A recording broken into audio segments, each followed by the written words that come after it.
Can you hear me? I can. Yay! I can. I'm excited. I'm tired. I know, so am I. And then it's your anniversary. I was like, oh no. I mean, we can't go anywhere. There's nothing for us to do.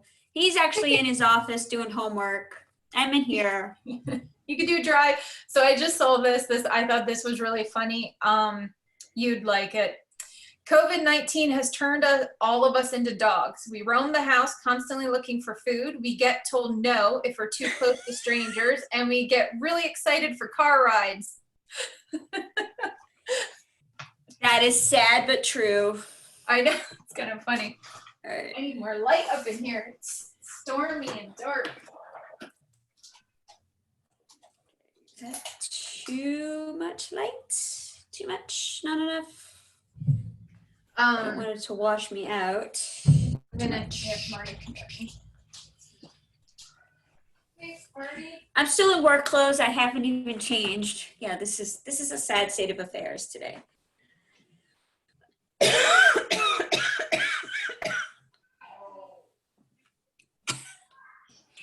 I love asthma, yes I do. I love asthma, how about you? You look. I gotta close my closet door here because you don't see all my. I know, it's just like, it's my, I closed mine.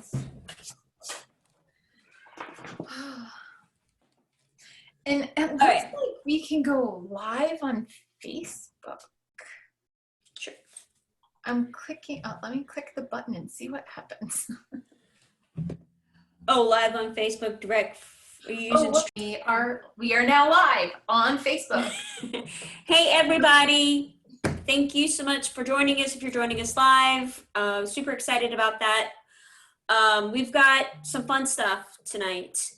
We're going to be talking to Lisa Woods and hearing all about what she's doing right now with the quarantine, and just talking about how to support your small business and as well as your local community. So again, thank you so much for joining Alaina and I.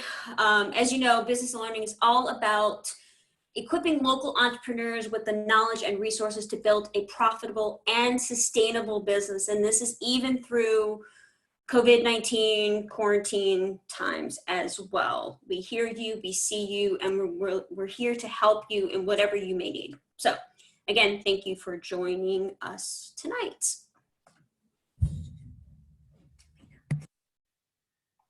Yes, thank you, Lisa. So Lisa has an amazing coffee house, which I don't like calling it a coffee house because it's so much more.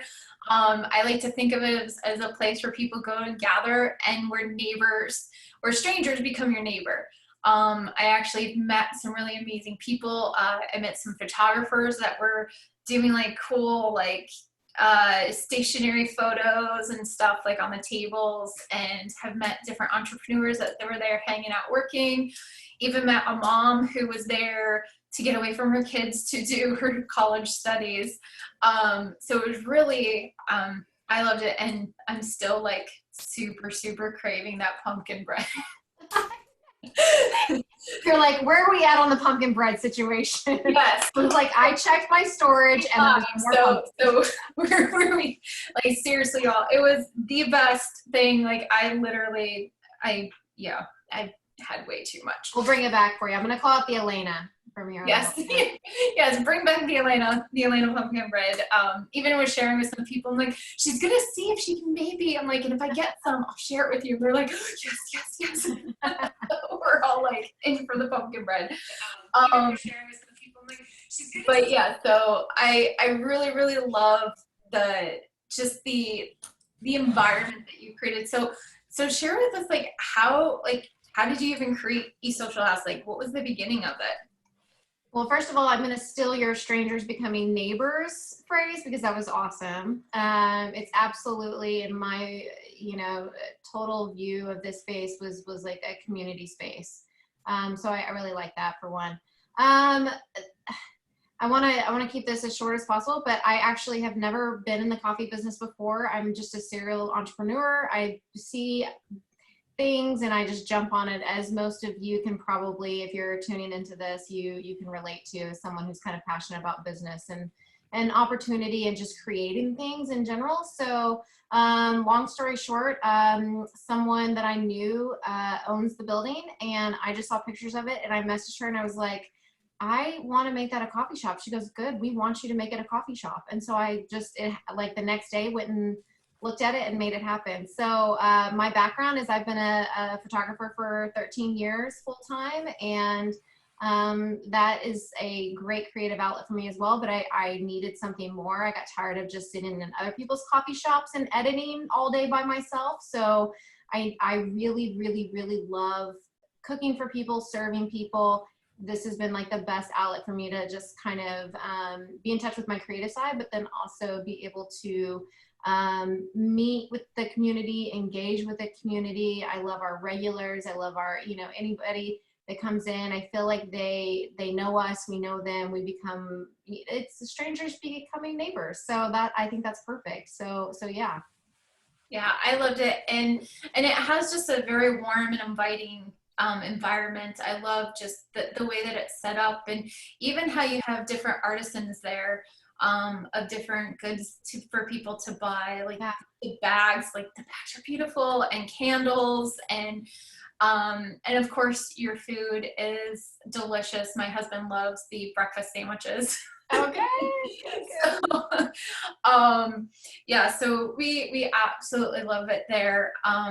And for anyone who doesn't know of East Social House, it is a coffee house that is in Hutto, Texas. So Hutto is a small town. Actually, it's very much a growing town. So I don't know if small town can even be used anymore.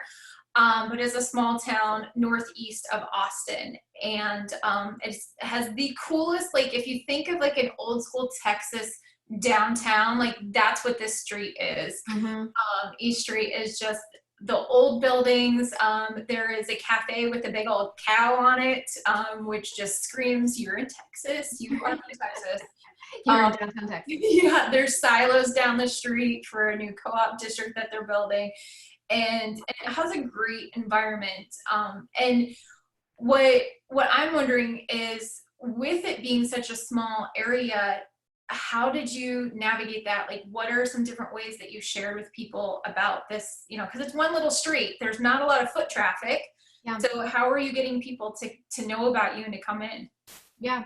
If I'm going to be completely honest, that's been actually a very big challenge, because Hutto has, a large population of much older people that aren't utilizing social media.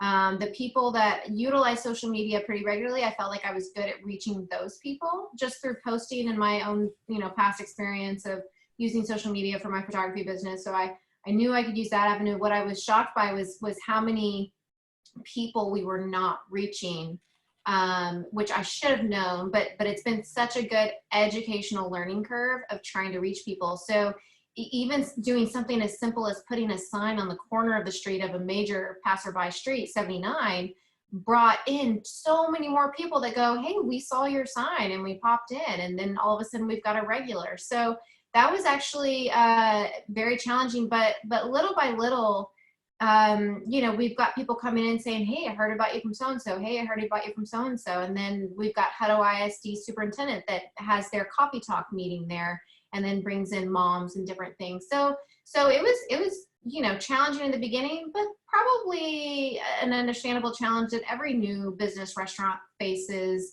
and just trying to get their name out there and getting people to experience it. It's very interesting that in most downtowns, that's their hustle and bustle. I mean, you go to downtown Austin, that's where everybody flocks to during the day. Downtown Hutto has kind of been almost, besides one restaurant on the end for the longest, people didn't drive down that street.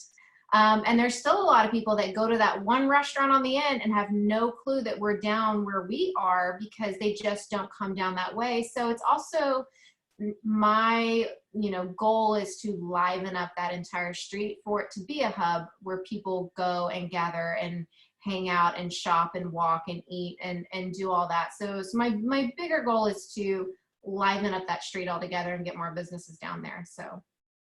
And I love that. And I actually, that's actually how I first knew about you too.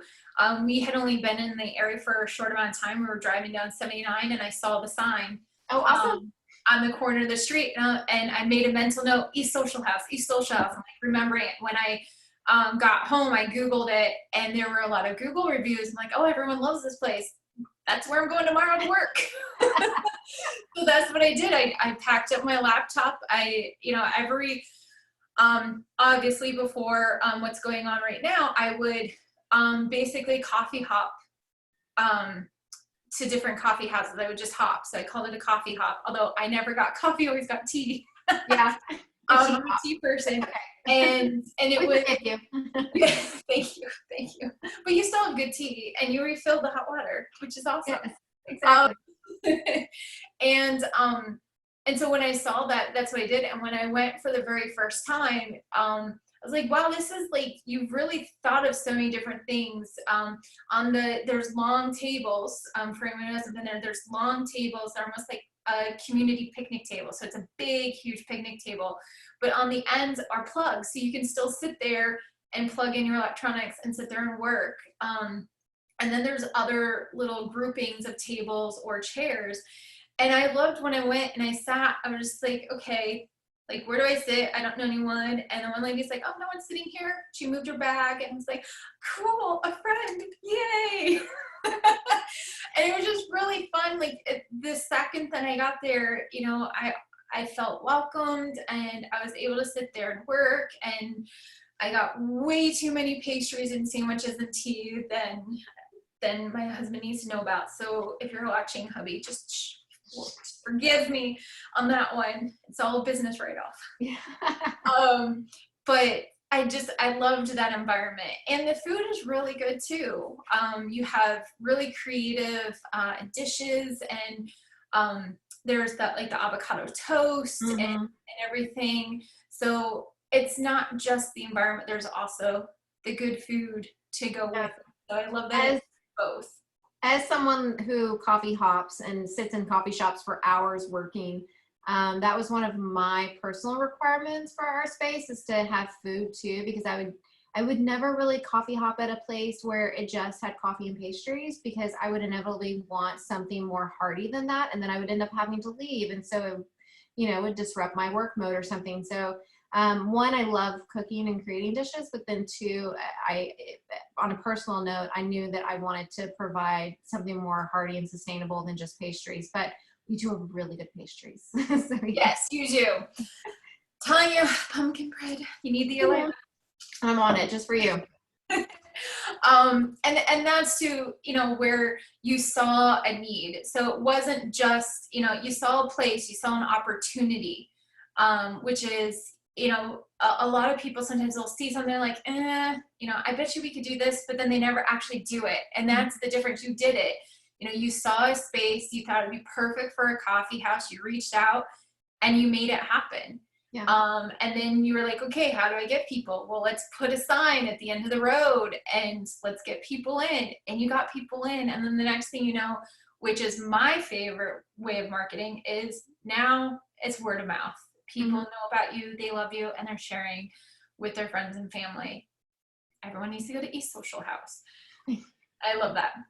So let's talk about one of the reasons that I really wanted to talk to you, because I think what you're doing is ingenious and so wonderful. So right now, Lisa is doing a thing called Hero Meals and has added grocery staples to their online ordering. So I'd love for you to just share, like, first of all, what happened. Obviously we know what happened, COVID, but what was going on that you're just like, okay, I need to do something different. So could you share kind of how that came about? Yeah, so I cannot take credit for the Hero Meals idea. So a friend of mine called me and she goes, Lisa, she goes, I don't have a lot of money to give. I want to help. She goes, I want to help you. She goes, I just want to feed someone. And she goes, can I just buy a meal for someone? And I was like, yeah, like, why can't people donate a meal to someone else and use us as an avenue to get food to them? And so I just, hero meals, I don't even, normally you're writing down different names of, different things. What should I call this? It just like popped out of me. And I was like, okay, this is like somebody's chance to give. So the idea behind it is that you're providing, a job for my employees so I can keep people on. You're helping a local coffee shop stay open, and you're providing a meal for someone who needs it, who's either lost a job or a healthcare worker or a senior citizen that's kind of on lockdown and can't leave at all. So I put that together and put it out there, and I am amazed. I thought that my friend Leslie would buy one and maybe a few other people, but it has actually been the thing that has sustained us. That's I really awesome. think at this point, we would have probably been close to shutting our doors if it weren't for these meals. So people are giving so much so that we are struggling to get more names on our list of people to feed. Like the other day, I think I took out 16 meals, but we've got more funds available to get names of people, and little by little we'll get, this is just the beginning of it. So people are going to lose their jobs, unfortunately, and things are going to shift and happen, but we're prepared, and we've got the funds there in order to take meals to people. One sweet story, a guy called in and he lives in another state. And he goes, I want to buy two separate hero meals. One of them, he goes, I don't care who you give it to. He said, the other one, I want to go to my mom. She lives in Hutto, and she's kind of, locked in place. And so when I called her, she just got such a kick out of the fact that her son bought her one of those meals, and she loves the coffee shop. So she was just so sweet about it. But everybody that we've been able to deliver the meals to has just been, they're just over the moon, excited about it, and just so thankful. They keep trying to tip me, and I'm like, no. We're here to give this to you without getting anything in return, and we're happy to do it. So I've just been calling people up and asking them what they want, and one lady was like, yeah, but we have 6 people in my house. I was like, well, get everybody a meal then. Let's we'll deliver it. So it's been just not only the thing that sustains us and helps me pay my employees and keep them on and keep them fed, but it's been me, as well as all of my employees, have just been so in love with doing this program that I think we would continue to do it even past this, to have some sort of fund set up to feed people that need it through our coffee house. So yeah, we really enjoy it. And I've just been amazed at how people are giving to this. So yeah. I love it. I when I first saw that and heard about it, I was just completely like, this is such a ingenious way to, one, pivot your business. Yeah. And to work with their current time, but 2, to also be giving back in a really needed and unique way right now. Yeah. It really touches me, makes me emotional. I know someone who got a meal, and she shared with our group about it. And at first they thought it was a scam. They're like, wait, someone wants to like give us a meal, like what?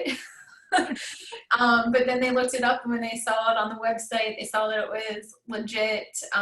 They were completely blown away, completely blessed, and she was just like, you wouldn't believe like all the stuff that came, and it was so good, and like it was fun. Like she said how that was one of the biggest things that she kept saying over and over again, is how fun it was. Yeah. To receive this gift and pick out different things, and then to have it delivered, and they all sit there and enjoy the meal together. So it's more than just a meal.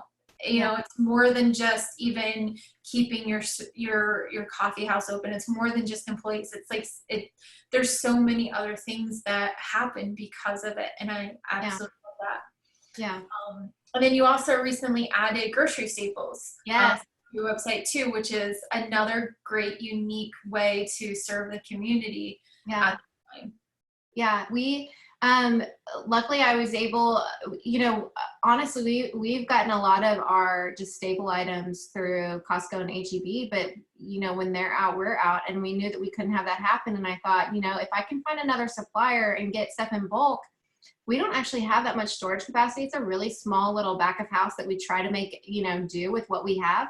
So I knew that I needed to be able to get bulk stuff in, but then also move bulk stuff pretty quickly. And it made so much sense to be able, well, if they're out of food, then other people don't have access to it either. So let's just sell this stuff to people that need it. And, with having people being able to come in, get their cup of coffee, take their groceries. I mean, it's people are loving it, and that's been a really well received thing as well. I mean, most of our stuff is staples, but ironically, when I first moved into the coffee shop and started brainstorming, I really wanted to have a little bit of a small market and grocer section. So I feel like this whole thing has just kind of supercharged some of my other harebrained ideas that I wanted to use the space for. Getting my website and online ordering set up, it's supercharged that. It's supercharged, delivery service. So I feel like, ironically, this has put, something behind me in order to supercharge all of this stuff moving forward. So that's actually been really, really nice. It's still, much less than it was, but we're very thankful to still be open, and very thankful for the community to see how much they want us to be open, and the way that they're supporting us. So yeah, we've got groceries, we've got beer, wine,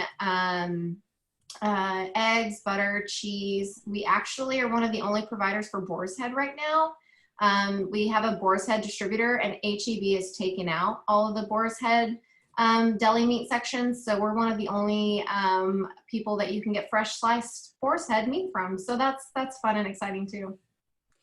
I have to say, this is just absolutely amazing on so many levels, but kudos to you, Lisa, for seeing the need of not only to sustain your business and thinking of it like as an entrepreneur, like how can I keep my team members employed, but also how can I help the community? Just absolutely amazing, and kudos to you, sweetie. Thank you. Absolutely.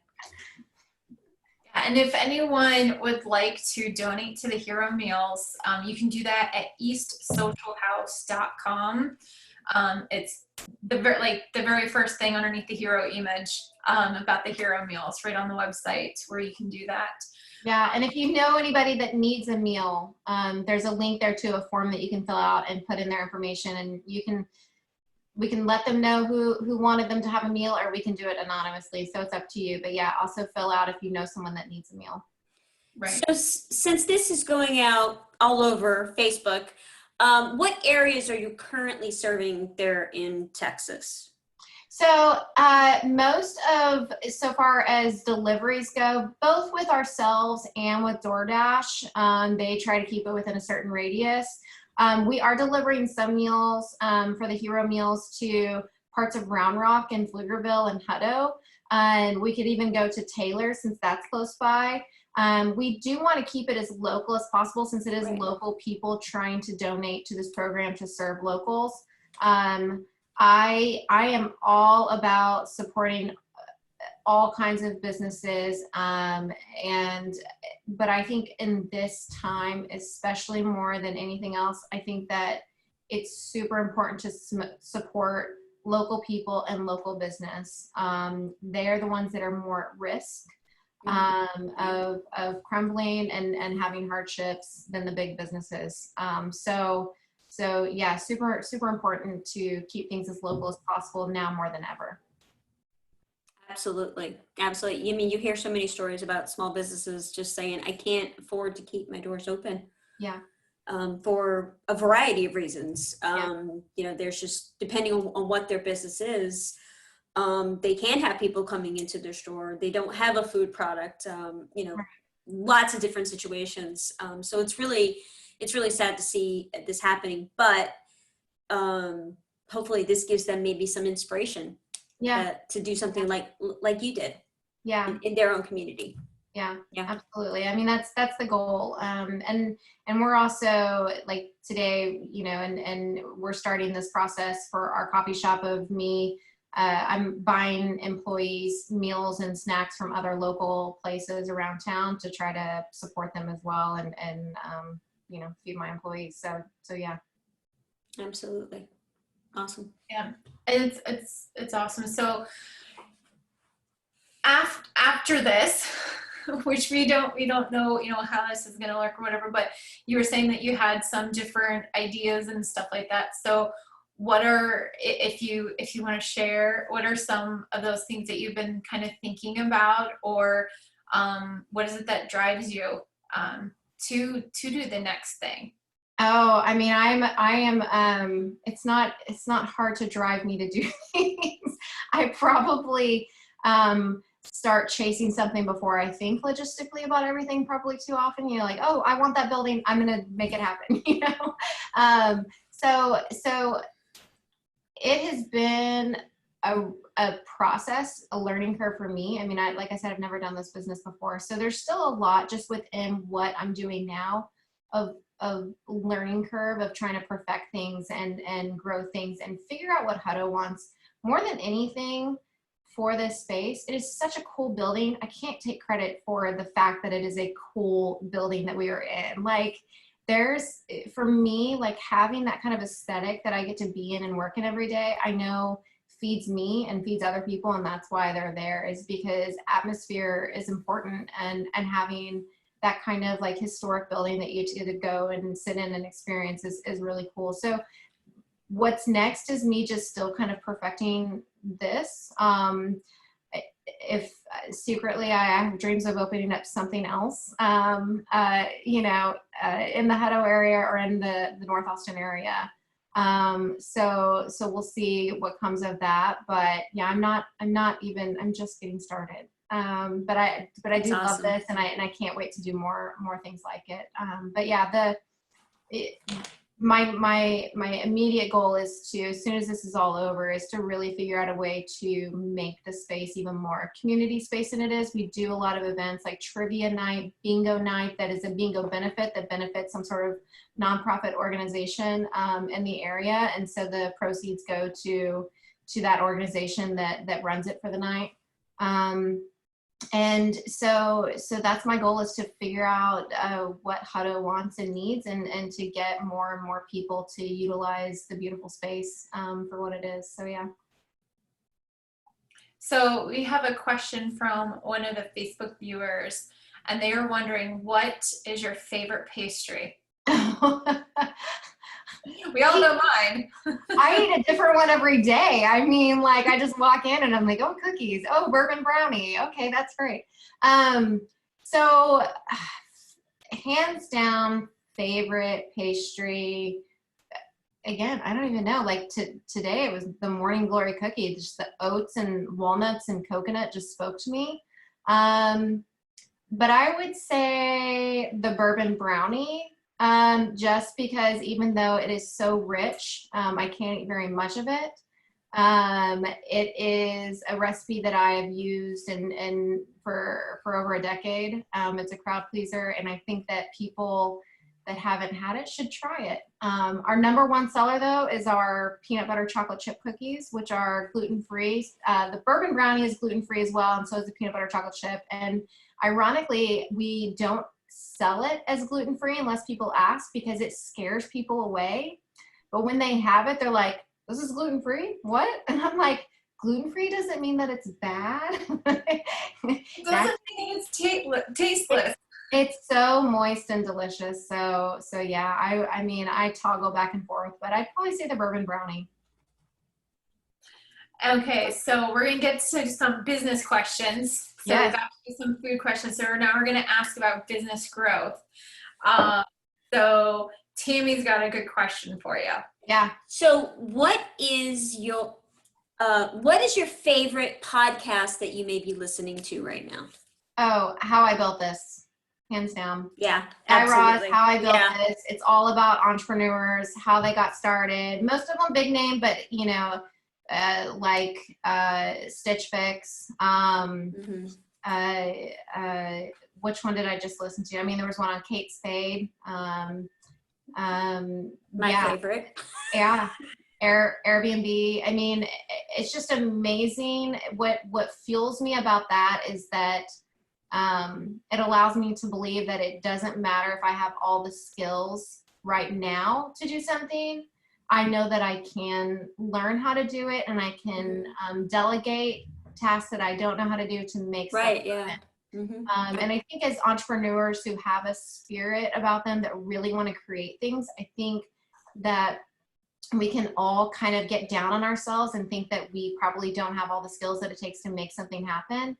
But if you hear those stories, you realize everybody just starts walking towards the goal, and eventually you figure out how to get through the door. So Yeah. And some of those stories, it's, even though it's big names, it's amazing to hear their why and how they got started. yeah. You know? It's And they just were like, most of them were not big names and didn't have money when they Right. started. So Exactly. that's also pretty astounding.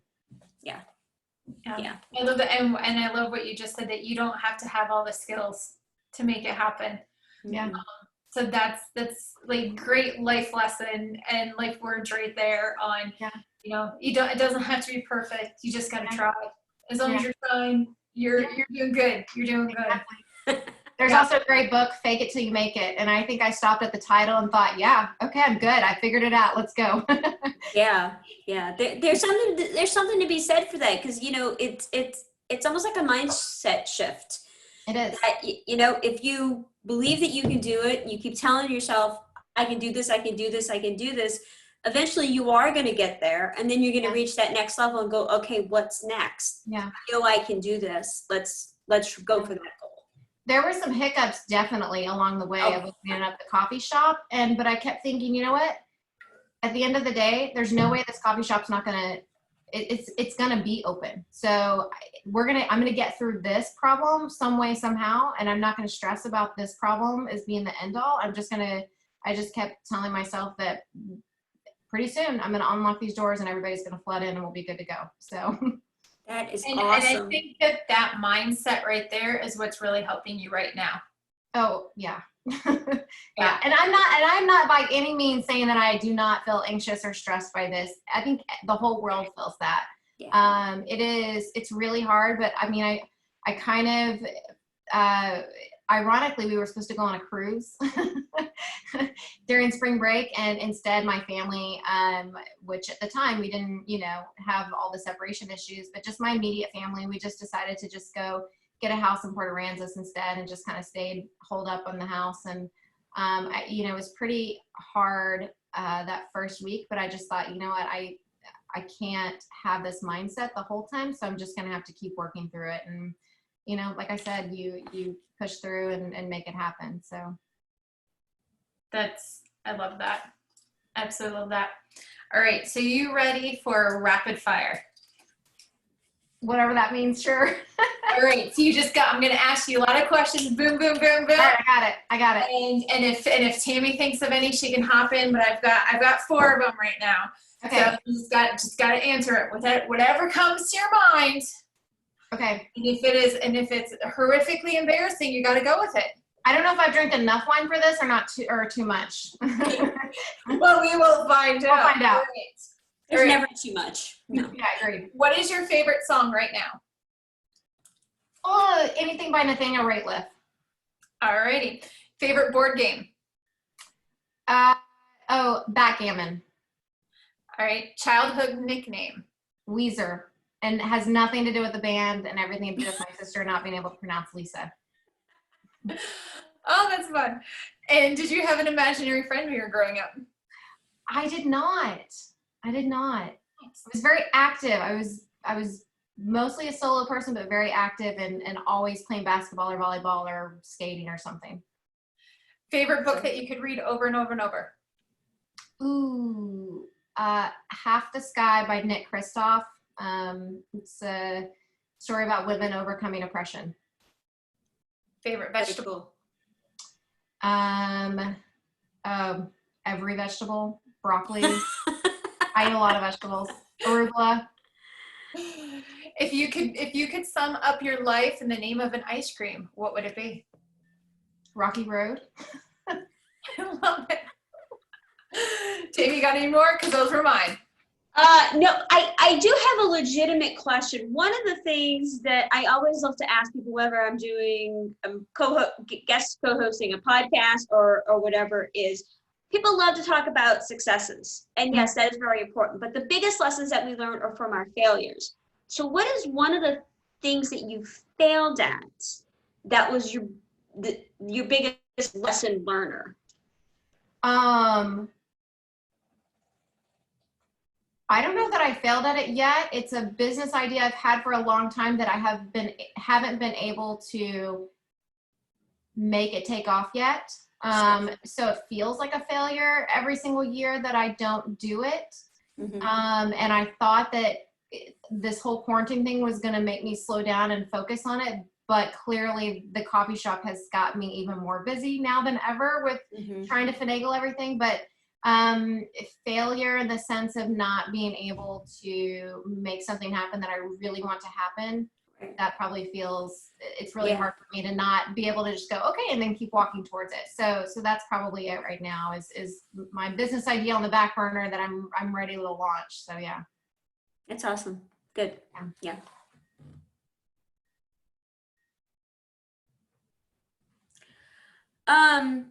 One of the things that I just like to find out about people is tell us something that even most of your closest friends wouldn't necessarily know about you, like a hidden talent or something that people wouldn't necessarily know about you. I think a lot of people assume I'm an extrovert. And I think I'm way more introverted. I know I am. And I think that I'm really good socially and I enjoy being around people and serving people at the coffee shop, but I am very much of an introvert and need my downtime. And I think because people see me out in the open sometimes I get friends that will be offended, I guess, at my introvertism because they assume that I'm more extroverted than I am. Maybe that's the thing. I don't know if that makes any sense, but yeah, maybe that's it. Maybe it's my alone and downtime and regroup, and probably my obsession with being more of a workaholic than anything is kind of tends to be my focus. But I do have some good friends that are very patient with me, so I'm very thankful for those people. All right. One final question, and then we're going to wrap up. Do you have a favorite quote or a mantra? Oh gosh. Probably so. I'm not good at these on the spot questions. I'm going to think of it later and go, that's it. It is what it is. Probably that. It is what it is. That is great. Yeah. It literally is. It is what it is. Yeah, I used to be a lot more of a stress person, and not that I don't now, but now I just have this kind of awakening that it is what it is. It's gonna work itself out. We'll be fine. So, yeah. Which is awesome. Well, thank you, Lisa, so much for joining us. Thank you guys. Everyone, you can learn more about Lisa's shop and see photos of it, and you can even donate towards the Hero Meals by going to eastsocialhouse.com. And if you are in the Austin or even Colleen area, like that whole area, it is well worth the drive. Yes. To check it out and get yourself a sandwich and the Alaina, which will be coming soon. The Alaina, yes, absolutely. I want to have the Alaina sandwich. I know you. It's actually pumpkin. It's actually pumpkin bread. Okay, I'm gonna have to come for a visit. Definitely a visit now. Yes. All right. See, you're gonna now get Tammy to come all the way to Texas. So. I that's all I was trying to do in this whole meeting. Yeah. Score. You have now succeeded at life. Now on to the next project. All right. Well, thank you so much again, Lisa, for joining us, and we wish you the best in your business. We are so thankful for small business owners like yourself that do so much, not just for themselves, their employees, and their families, but also for the entire community. So we really appreciate you. Yes, appreciate you guys. Bye. Thank you. Bye.